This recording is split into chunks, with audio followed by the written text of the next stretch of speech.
Overall inflation is easing. I'm Naomi Ruckham, and I'll have a look inside the numbers. Speaking of numbers, let's talk college debt. The average amount borrowers owe in our state. That's coming up. It's got to work for you as a couple. You've got to articulate what you're doing and have some ground rules. The joy of managing money in a relationship. How to tackle the conversation with your loved one is coming up. First, though, let's dig into consumer costs. Economists say inflation is going down, bringing relief to the checkout line. Naomi Ruckham takes a look at what this could mean for interest rates.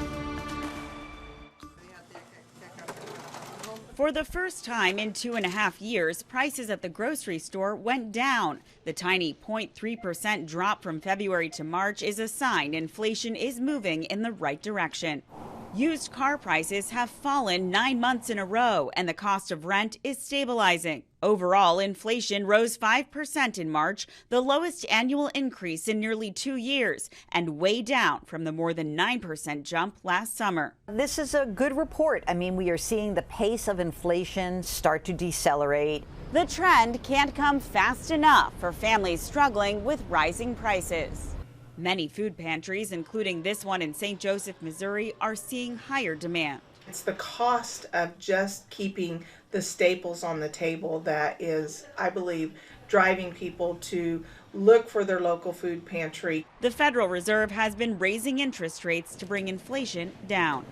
The Fed has already increased interest rates by almost 500 basis points, almost 5% in just about a year. CBS News business analyst Jill Schlesinger says the board now has to decide if another boost is needed. I think the Fed is going to have a difficult decision. Prices are coming down already. They don't want to slow things down too much. Slowing the economy too much could lead to a recession. The Fed will make its decision on rates next month.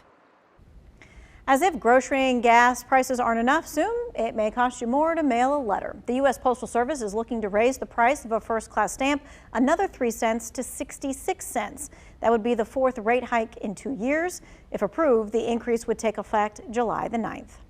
Now, rising costs are causing more Americans to rack up higher credit card debt. According to the Federal Reserve, the total hit $4.8 trillion in February. This is in part due to rising credit card interest rates that are now over 20%. To help consumers get a grip on the cost, financial experts recommend consolidating what you owe. This means taking debt across multiple cards and combining it into one loan or one card. You do get approved. Normally, what financial institution will do is they will send the payments to all those different financial institutions to cover the debt that you have on those credit cards. That will help you as well to better manage your finances, because you don't have like different payments in different financial institutions. You can get a personal loan from an online lender, a credit union, or a traditional bank. Just remember, always check the interest rate to make sure that you are making the best move. Now, credit card debt isn't the only payment that's plaguing Americans. North Carolina is among the top 10 states with the highest student loan debt. A new study from Scholaroo ranked our state number 8 with $39,000 per borrower. Experts attribute this to varying financial assistance across the U.S. They say northern states tend to have more partnerships geared toward helping students afford college. Now, whether you're managing college debt or day-to-day expenses, one study suggests men and women save money differently. According to BOK Financial, 55% of men believe that they're good at pinching the pennies, compared to 35% of women. It also found that most people don't start saving money until about the age of 24, with most knowledge coming from their parents. Now, money management is one of the greatest relationship challenges out there. Data shows that nearly 1 in 5 couples are faced with that issue. It also says about 1/3 say they're keeping some type of financial secret. Now, this could be stashing money under the mattress just in case, not telling your partner about your Starbucks slush fund account. Either way. I'm going to meet with you quarterly to go through what we're doing. Here's what our investments are doing. Here's how I pay the bills. You cannot be an uninvolved partner to the point where you don't understand the information. That's right. So be like this couple right here. Talk about it. You know, back in the day, it was really common for one spouse to handle all the bills while the other spouse handled other things in the household. Problem is, if something happens to the one who pays, the other doesn't know how it all works. And if you're dating, it's really important to ask your love interest about how they do their finances.